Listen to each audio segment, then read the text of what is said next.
We have breaking news just into CNN and some truly remarkable, dramatic video. A helicopter crashing into the ocean just feet away from people. Now, this is off the shore of Miami Beach. Police say 2 people were taken to the hospital, 3 were on board. I want to bring in CNN transportation analyst Mary Schiavo. She joins me now. She's also the former Inspector General for the Department of Transportation. Mary, incredible video. For those of us who don't understand any of the dynamics or technology that may be at play here, does anything stand out to you just from what you're seeing right now? Oh, absolutely.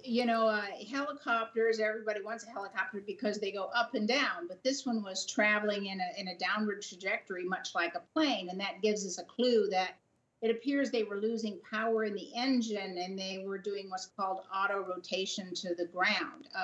When a helicopter engine quits, it doesn't necessarily just fall from the sky.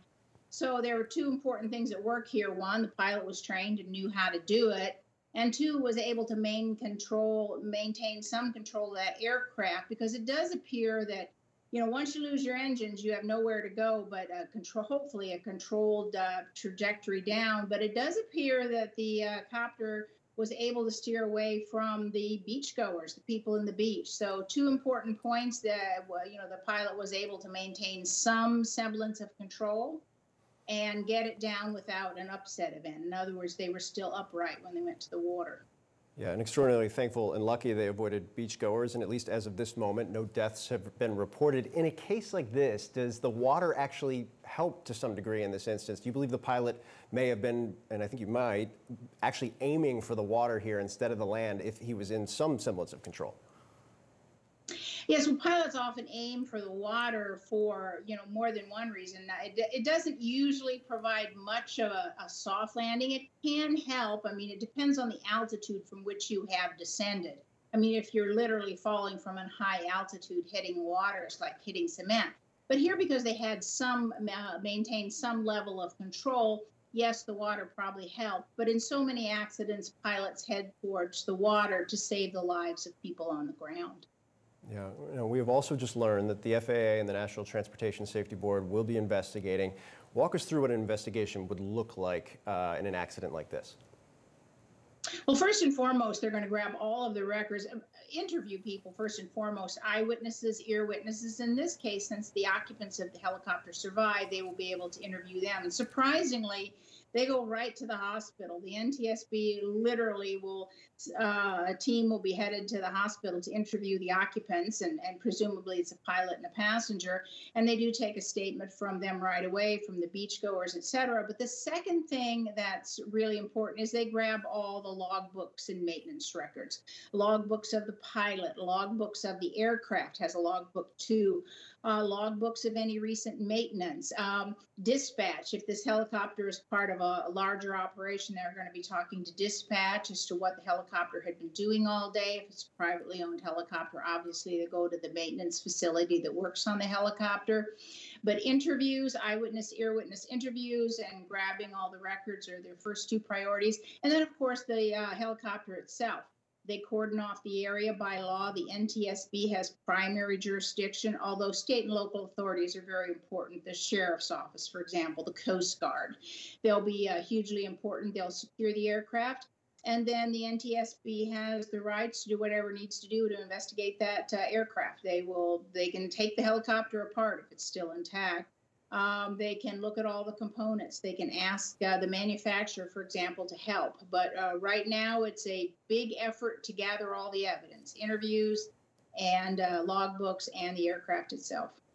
And can I just ask, I keep looking down because I'm looking at the video on our screen, and it's I'm blown away that obviously they avoided the shore, but there's people right in the water at this point in time. Is it pure luck in this case that the blades or another portion of the helicopter didn't fly off and hit something or someone? Or is it something about the design or landing angle the pilot might be going for in this case to prevent something like that? Well, and so many factors. Here, obviously, they still had the blades functional.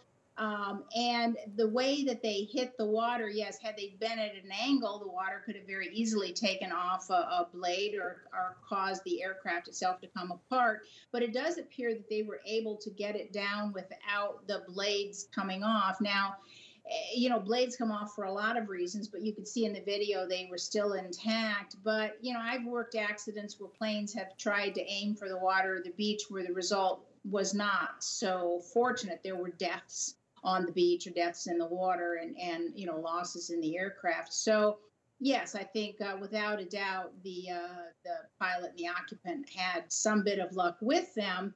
But just watching the video, and there's so much to learn beyond that, but just seeing the video, it does look like the pilot had maintained some control and was trying to do an auto rotation land. So fortunately had some measure of control still over the aircraft, where in many cases pilots don't.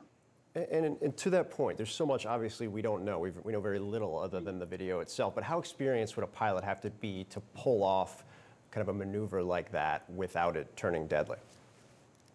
Well, it's not even necessarily just experience level, it's training. What's really important is how you've been trained, where you got your training, if you've really done it, really been through the training. So I would say to one, have the presence of mind and training to do this is first and foremost. And you're supposed to get this training in your helicopter training. But in an emergency, it really depends on what you know to fall back on. And the NTSB emphasizes time and time again that training for emergency situations is what's going to make the difference if you can still control the aircraft. But I would say that the person had the necessary training, knew how to use the training, and no, you really in a career don't have many opportunities to practice this. You hope you don't anyway, because it's an emergency situation where your aircraft has a very serious problem. Yeah, I mean, you literally have the risk of losing the plane and the lives of the people on board, or the helicopter and the lives of the people on board. So in an emergency situation, it goes back to training because you don't get to practice emergencies very much. Thank heavens. Yeah, no, absolutely. Hope for the best. Be prepared for the worst. We'll keep you updated as we learn more about this. Mary Schiavo, extraordinary expertise. Thanks so much for taking the time. Thank you.